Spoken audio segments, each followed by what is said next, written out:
자, 이 동동이라는 작품의 갈래는 고려가요예요. 고려가요. 근데 너희가 2학년 때 고려가요에 해당하는 작품으로 청산별곡을 배웠어. 이 고려가요 그리고 또 가시리도 배웠지. 그치? 당연히 고려가요는 고려시대 평민들이 부르는 노래겠죠.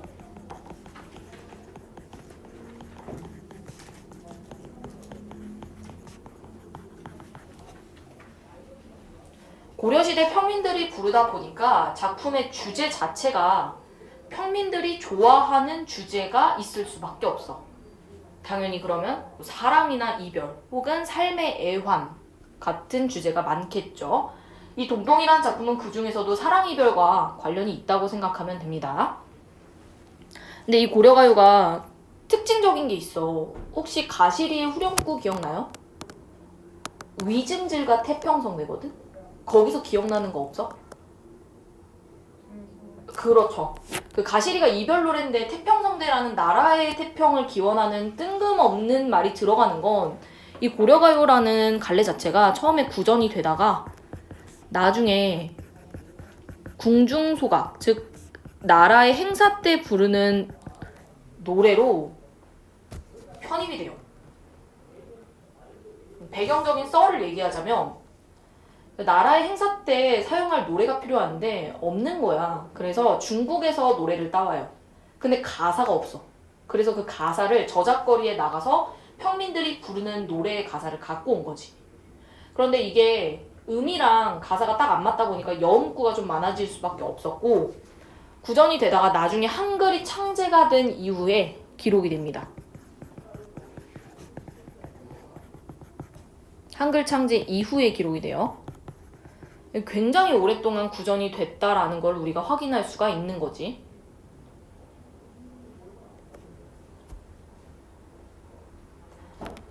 그래서 지금 혜원이가 말한 것처럼 가시리의 후렴구는 궁중소가로 편입이 되는 과정에서 첨가가 된 거라서 전체적인 주제와 관련이 없어요. 후렴구가. 그쵸? 기억이 살짝 나죠? 안 나나 보네. 3분 후를 기억해야 돼. 3분 후. 고려가요의 형식적 특징 3분 후. 이게 뭐였을까? 그렇지. 사문보, 분연체, 후렴구. 좋아요. 이거 외워야 돼요. 동동이 들어가는 이상 암기를 안 할 수가 없어. 물론 모든 고려가요가 다 해당이 되는 말은 아니지만 대부분의 고려가 사문보고 후렴구가 있고 그리고 분연, 연이 나눠져 있어요. 자, 분연이라는 건 얘들아 비슷한 말이 다르게 나올 수도 있어. 분절체라고도 하고 분장체라고도 합니다.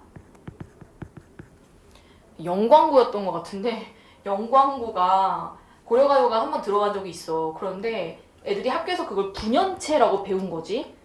시험 선지에는 분절체라고 나왔어. 근데 애들이 그거 되게 많이 틀렸어. 그러니까 말이 바뀌었을 때 좀 어려웠던 거지. 자, 여기 밑에 왼쪽에 자, 이거 내가 미리 써놨어 얘들아. 너희는 그냥 눈으로 보면 돼. 월령체 시가라는 말이 있어. 이거는 다른 이름으로는 달거리 노래라고도 하는데 1년을 12달로 나눠서 구성한 시가 형식이야. 그래서 한 연이 한 월에 대응이 되게 만든 거지. 그러면 우리가 1년이 12달이니까 보통은 연의 개수가 몇 개일까? 12개겠죠. 그쵸? 그런데 이 동동은 거기다가 서사를 하나 더해서 총 14년에 해당한다고 보면 돼.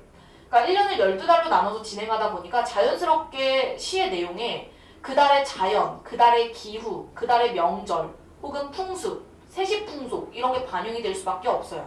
그래서 문학으로도 중요하지만 우리의 문화 생활을 연구하는데도 이 월령체 시가가 굉장히 중요한 역할을 하고 있거든. 이 월령체 시가가 우리가 학교에서 배우는 작품으로 많지가 않아요. 동동이랑 농가월령가라는 작품을 보통 배워. 특히 이 농가월령가는 우리 모의고사에 출제가 많이 됐어요.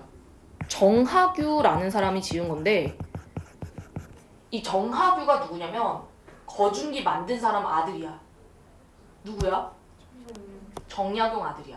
정약용이 실학자인데 실학자 중에서도 중농학파야. 농사를 엄청 중요시 여기는 사람인데 이 정학유도 농사를 되게 중요시 여겨요. 그래서 얘는 이 농가 원령가라는 가사 안에 그 달에 해야 하는 농산일을 제시해줘. 그럼 학교 시험에 어떻게 나올 수도 있냐면 이 동동과 농가 원령가를 비교하면서 얘네들의 차이를 물어볼 수도 있어. 얘네들의 공통점은 원령체 시가라는 거고 차이점은 얘는 사랑 이별이라면 농가 원령가는 교훈적 성격이 강하다 라고 접근을 해주면 돼요. 목적성이 뚜렷하고 교훈성이 강하다. 요것만 참고로 알고 있으면 됩니다.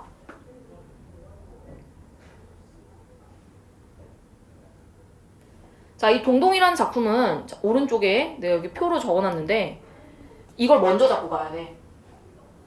화자를 비유한 소재가 있고 화자와 대조되는 소재가 있고 임을 비유한 소재가 있고 임과 대조되는 소재가 있어요. 이게 보통 시험에 나와. 근데 우리 수특에는 이게 반영이 다 안 되어 있어서 요거 먼저 생각하고 지문을 읽어야 됩니다.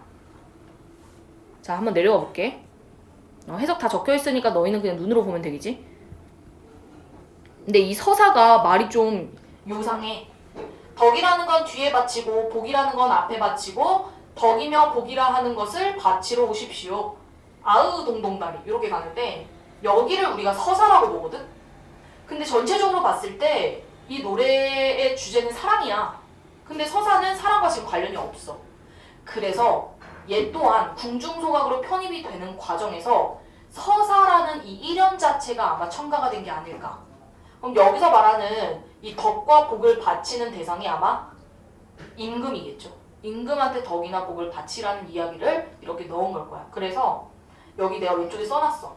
송도라고 표현하기도 하고 송축이라고 나오기도 해. 다 같은 말이고 예찬이란 뜻이야. 그래서 임금님의 덕과 복을 비는 내용이다 라고 생각하면 됩니다. 전체적인 내용과 관련이 있다 없다? 없다. 자, 그리고 후렴구가 있습니다. 아읍 감탄사니까 영탄법 가능할 거고 동동다리의 이 동동은 북의 의성어입니다. 동동 거리는 그 소리를 따온 거고요. 의미가 딱히 없어요. 후렴구가. 그래서 만약에 시험 문제에 이 후렴구의 밑줄을 치고 주제 강화에 기여한다 이런 말 나오면 X인 거야. 얘는 주제에 아무런 영향을 미치지 못해요. 그럼 어떠한 효과가 있을까? 반복이 되니까 당연히 운율이 형성이 될 거고 흥을 북돋을 거고 그리고 연과 연을 구분해주는 기능을 할 거고 마지막 행마다 있으니까 형태적 안정감을 주는 그 정도의 기능은 하지만 내용에는 영향을 미치지 못한다라는 것까지. 자, 그 다음 1월령에서는 중요한 게 있어. 내가 형광펜 써놨지. 여기서 제일 중요한 게 냇물이에요. 1월의 냇물은 얼었다 녹았다 하는데 세상 가운데 낙온 홀로 지내는구나. 여기서 얘가 왜 중요하냐면 지금 화자랑 대조되는 소재이기 때문에 그래. 이 냇물은 1월이 되면 이제 곧 봄이 오는 시기다 보니 변화가 생기는 거야. 강물이 얼어 있었는데 이제 녹았어. 근데 나는 이미 오지 않아서 상태의 변화가 없는 거야. 그래서 이 냇물은 변화가 있다는 점에서 화자가 부러워하는 대상이고 이 슬픈 감정을 대신 표현한 거기 때문에 객관적 상간물이라고 나올 수도 있어. 그래서 화자의 슬픔을 심화시키는 기능을 하는 소재라고 보면 되는 거지. 냇물이. 그거 이해 갔어? 그래서 만약에 시험 문제에 이 냇물에 밑줄 쳐놓고 감정이입이다. 혹은 화자가 동일시하는 대상이다. 이런 표현이 나오면 X인 거야. 아셨죠? 이거는 우리 수특에 있어. 그래서 1년은 잘 봐야 돼. 여기 1월령. 자, 그 다음 2월. 자, 2월도 중요해. 2월에서 제일 중요한 건 뭐냐면 등불이야. 2월 보름에 높이 켠 등불 같다. 이 당시에 다우라가 뭐뭐 같다라는 표현이라서 직유법도 돼요. 만인을 비춰줄 즈지. 즈지는 이 당시에 형태 이런 뜻이야. 형태구나. 여기서 이 등불이 중요한 이유는 임을 비유한 소재이기 때문이야. 빛됐다는 건 공통점이 있다는 거잖아. 등불은 반짝반짝 빛나죠. 근데 임도 그렇다는 거야. 그래서 이 등불은 훌륭한 인격을 갖춘 임을 비유한 소재다 라고 생각을 해주면 돼. 이것도 우리 수특에 있어요. 자, 그 다음 3월은 중요한 게 이 달의 꽃이야. 3월이 나며 핀 늦봄의 진달래꽃이여 남이 부러워할 뜻을, 즉 모습을 지니고 태어나셨구나. 이 달의 꽃은 임을 비유한 소재야. 꽃 이쁘잖아. 임도 이뻐. 그래서 임의 아름다운 모습을 비유한 소재가 달의 꽃이다 라고 보면 되고, 그 다음 자 4월령에서 제일 중요한 건 뭐냐면 꾀꼬리입니다. 이거 우리 수특에 있어요. 4월을 잊지 않고 오는 꾀꼬리세요. 무슨 일로 녹사님은 옛날을 잊고 계신가, 혹은 옛날의 나를 잊고 계신가, 이렇게 해석하는데, 자 얘가 왜 중요하냐면 임과 대주돼요. 꾀꼬리가 얘들아 원래 철새야. 그러니까 철이 되면 다시 돌아오는 새거든. 근데 임은 안 돌아와. 그래서 임과 대주가 된다고 보는 거고, 여름철새예요. 여름 되면 돌아오는 거. 그래서 저 꾀꼬리만으로 여름을 드러낸다고 볼 수도 있어. 이건 내가 안 써놨어. 적어야 돼. 주황색. 써놨나? 써놨어. 그리고 이 녹사 있지. 이게 고려시대 때 신분 이름 중에 하나인데, 그럼 이미 녹사님이라는 건 이 화자가 여자라는 거겠죠. 남자가 남자를 기다리는 건 아닐 거 아니야. 그치? 그래서 벼슬직을 하는 사람을 그리워한다는 점에서 화자가 아마도 여자가 아닐까 라고 보는 거죠. 자, 그 다음에 5월령은 우리 수특에 없어요. 그래서 안 중요해요. 여기서 중요한 건 뭐냐면 약이야, 약. 5월 5일에 아침 약을 천년을 오래 사실 약이니까 바칩니다. 그래서 이때 약은 화자의 사랑이나 정성을 상징하고 이미 오래 살았으면 좋겠다 라는 마음을 드러내는 소재입니다. 참고해요. 자, 6월 우리 지문에 없어요. 근데 중요해요. 뭐가 중요하냐면 별에 발효한 빛이 중요해. 이게 벼랑에 버려진 빛이라는 뜻인데 화자를 비유한 소재라서 시험에 많이 나와요. 둘 다 버림받았다는 처지가 똑같은 거겠지. 돌아보실 힘을 잠시나마 줬겠습니다. 이거고. 자, 그 다음에 7월령 안 중요합니다. 우리 교재에도 없어요. 7월 보름에 여러 가지 재물을 펼쳐놓고 임과 한데 지내고 싶다고 소원을 빕니다. 그냥 그거야. 8월은 중요하죠? 우리 교재에 있어요. 8월 보름은 아으, 갑에는 한가위야. 8월 15일 한가위죠. 한가위지만 임을 모시고 지내야지만 오늘날이 진정한 한가위입니다. 이 말이 뭐냐면 한가위가 됐어. 근데 이미 안 왔어. 그럼 나한테 즐거운 명절이라고 할 수 있을까? 아니지. 그래서 나한테 이 한가위는 진정한 한가위가 아니야. 너가 와야 한가위야 라는 표현일 뿐이에요. 그 다음에 9월 9일 이것도 안 중요해요. 우리 지문에 없어. 9월 9일에 약이라고 먹는 노란 국화꽃이 안에 드니 초가집이 고요하구나. 내가 그림을 그려놨잖아.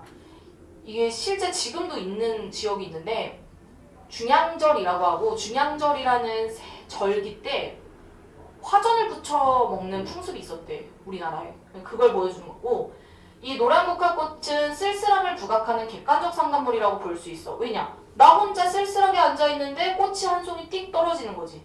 그럼 나의 쓸쓸함을 더 강조하는 효과가 있겠죠. 자, 그 다음에 10월도 우리 지문에 있어요. 제일 중요한 건 이거야. 잘개썬 보리수나무. 근데 얘도 뭐냐면 버림받은 화자의 처지랑 똑같아. 10월에 잘개썬 보리수나무 같다. 꺾어버리신 후에 지니실 한 분이 없구나. 그러면 얘들아, 이 점이연 바랏이 위에 나오는 어떤 소재랑 비슷한 기능을 해? 요거랑 똑같은 거야. 별의 발효 빛. 요거랑 똑같아요. 그래서 너희는 지금 이 6월령이 교재에는 없지만 시험에 나왔을 때 이 6월령과 10월령을 엮어서 낼 수 있어. 그거를 참고하라고 보여주는 거고. 자, 10월령, 11월령은 진짜 안 중요합니다. 그냥 해석만 나중에 살짝 보시고. 12월령은 중요해요. 마지막인데 12월 분디나무, 그 나무 종류 이름이야. 나무로 깎은 밥상 위에 젓가락 같다. 내가 임의 앞에 놓으니 손님이 가져다 묻니다. 자, 이 소반 위의 젓가락은 화자를 비유한 소재야. 왜냐면 이거는 결국에 화자가 다른 남자한테 시집간 걸 비유적으로 표현한 거예요. 그걸 이렇게 다른 손님이 젓가락을 가져갔다 표현을 한 거고, 얘도 마찬가지. 우리 교재에는 없는데 이 점이연바랏이랑 엮어서 시험에 낼 수도 있어요. 이 부분. 그래서 여기까지 봤을 때 동동이 참 해석이 어려워요. 그래서 너희가 이 프린트를 꼭 꽂아놓고 나중에 한번 봐야 되고, 화자를 비유한 게 지금 빛이랑 보리수나무랑 젓가락이었고, 화자랑 대조되는 게 정월령에 나왔던 냇물이었고 임을 비유한 게 빛나는 등불과 진달래꽃. 임과 반대인 애가 꾀꼬리였죠. 얘는 돌아오는데 임은 안 돌아오니까. 그래서 요것만 사실 알고 있으면 동동 끝이야. 꼭 나중에 한번 보세요, 이거. 그럼 우리 수특으로 가서 여기 나와 있는 것만 살짝 체크를 하면 이 가에서 중요한 거 냇물이라고 했지? 화자랑 대조되는 거라서 중요하다고 했고 아으 이런 거 영탄법이고 뭐뭐 하는 구나 이런 것도 영탄법이고 아으 동동다리 요거 내가 프린트에 훨씬 더 자세하게 써놔서 쓰지는 않을 건데 얘는 아까 연을 구분하는 기능과 운율을 형성하는 기능과 그리고 수특에는 동질성 부여라고 나와 있는데 좀 더 쉽게 생각하면 형태적 안정감이라고 생각하면 더 쉽지. 요거는 내가 그 프린트에 안 적어놔서 따로 적은 거야, 얘들아. 다음 2월 노래. 여기서 제일 중요한 건 요거 등불이라고 그랬잖아. 원관념이 임이고 수많은 사람을 비춰줄 모습이 등불이랑 비슷하구나 라고 해서 임에 대한 예찬이라고 생각하면 돼. 예찬.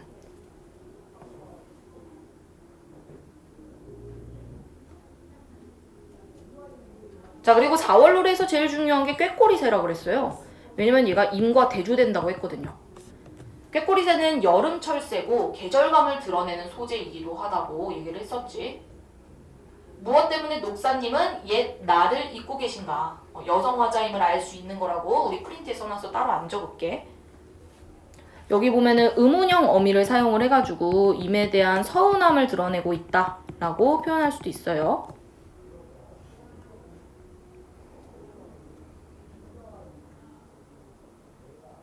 그리고 8월은 사실 별로 중요하지 않은데 이 가위가 한가위라고 했지? 8월 보름이 한가위지만 임을 모시고 지내야지만 진정한 한가위다 라는 건 나는 지금 이 한가위가 즐겁지가 않아 라는 얘기고 이건 결국에 외로움을 부각하는 표현이겠지.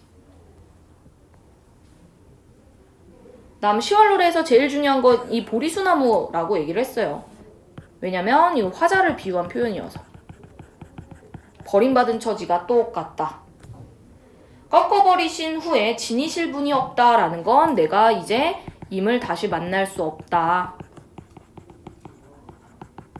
라는 걸 은연중에 표현을 하고 있는 거지.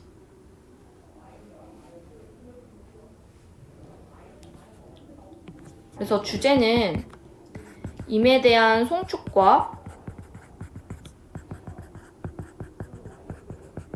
임을 향한 그리움.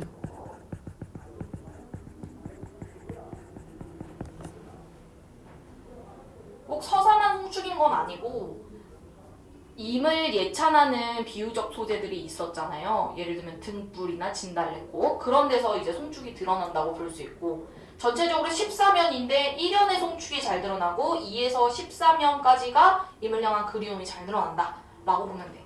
그래서 여기는 그냥 딱 이 정도만 정리하고 나중에 프린트로 더 공부를 해야 돼요. 아셨죠? 자, 그러면 문제를 잠깐만 가볼게.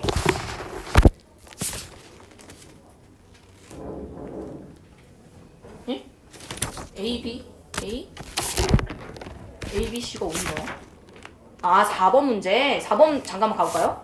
4번만 하고 끝낼게.